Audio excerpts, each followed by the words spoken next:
भगवान गणेश की खीर वाली कहानी। एक बार गणेश जी छोटे बालक के रूप में चिमटी में चावल और चम्मच में दूध लेकर निकले।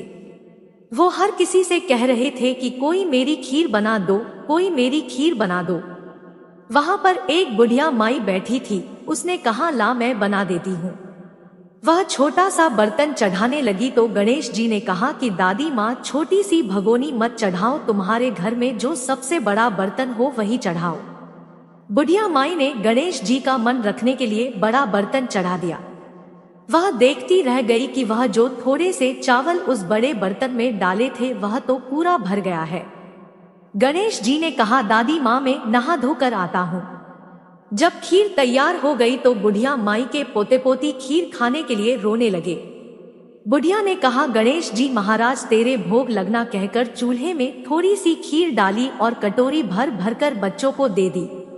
बुढ़िया की पड़ोसन ऊपर छत पर से देख रही थी तो बुढ़िया ने सोचा यह चुगली कर देगी, इसलिए एक कटोरा भर कर उसे भी पकड़ा दिया। बेटे की बहू ने भी चुपके से एक कटोरी खीर ले जाकर खाई और कटोरा चक्की के नीचे छुपा दिया। अभी भी गणेश जी नहाकर नहीं आए थे और बुढ़िया को भी भूख लग रही थी, तो वह भी एक कटोरी में खीर डालकर के कीवाड़ के पीछे बैठकर एक बार फिर कहा कि गणेश जी महाराज आपके भोग लगे, यह कहकर खाना शुरू कर दिया। तभी गणेश जी आ गए। बुढ़िया माई ने कहा, आजा रे गणेश, खीर खा ले, में तो तेरा ही इंतजार कर रही थी। तब गणेश जी ने कहा, दादी माँ, मैंने तो खीर पहले ही खा ली। बुढ़िया ने कहा, कब खाई? गणेश जी ने कहा, जब तेरे पोते पोती ने खाई तब खाई थी, जब तेरी पड़ोसन ने खाई तब खाई थी, और जब तेरी बहू ने खाई तब भी खाई थी, और अब तूने खाई तो मेरा पेट पूरा ही भर गया। बुढ़िया ने कहा, बेटा तेरी सारी बात सच है, लेकिन बहू बेचारी तो सुबह से काम में लग रही है, तो फिर उसने खीर कब खाई? गणेश जी महाराज ने कहा, चक्की के नीचे देख, झूठा कटोरा पड़ा है। तूने तो मेरे भोग तो लगाया, वह तो बिना भोग के ही खा गई। बुढ़िया ने कहा, बेटा घर की बात है, घर में ही रहने दो। अब बताओ बची हुई खीर का क्या करूं? गणेश जी ने कहा, नगरी को खिला दो। बुढ़िया माई ने पूरी नगरी खिला दी, फिर भी बर्तन खाली नहीं हुआ।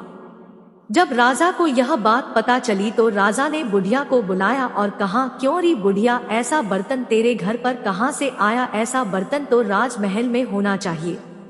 बुढ़िया ने कहा, राजा जी इस बर्तन को आप ले लो। राजा जी ने खीर का बर्तन महल में मंगा लिया। लाते ही खीर में कीड़े मकोड़े, बिच्छू, कंछले हो गए और दुर्गंध आने लगी। यह देखकर राजा ने बुढ़िया से कहा, बुढ़िया बर्तन वापस ले जा, जा, तुझे हमने दिया। बुढ़िया ने कहा, राजा जी आप देते तो पहले ही कभी दे देते, यह बर्तन तो मुझे मेरे गणेश जी ने दिया है। बुढ़िया ने बर्तन वापस लेते ही सुगंधित खीर हो गई।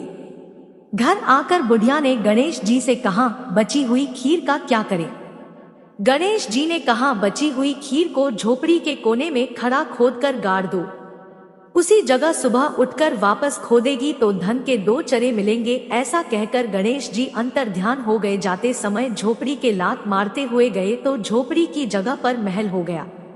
सुबह बहू ने फावड़ा लेकर पूरे घर को खोद दिया तो कुछ भी नहीं मिला। बहू ने कहा, सासू जी थारो गणेश जी तो झूठो है।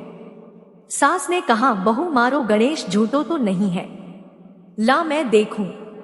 वह सुई लेकर खोजने लगी तो टोन टोन करते 2 धन के चरे निकल आए। बहू ने कहा, सासू जी गणेश जी तो साचो ही है। सास ने कहा, गणेश जी तो भावनाओं के भूखे हैं। हे गजानन गणेश जी महाराज, जैसा आपने बुढ़िया को दिया वैसा सबको देना।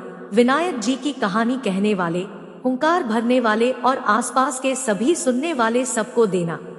दोस्तों, कहानी अच्छी लगी तो लाइक करें, शेयर करें, कमेंट करें और चैनल को सब्सक्राइब करें। Thank you.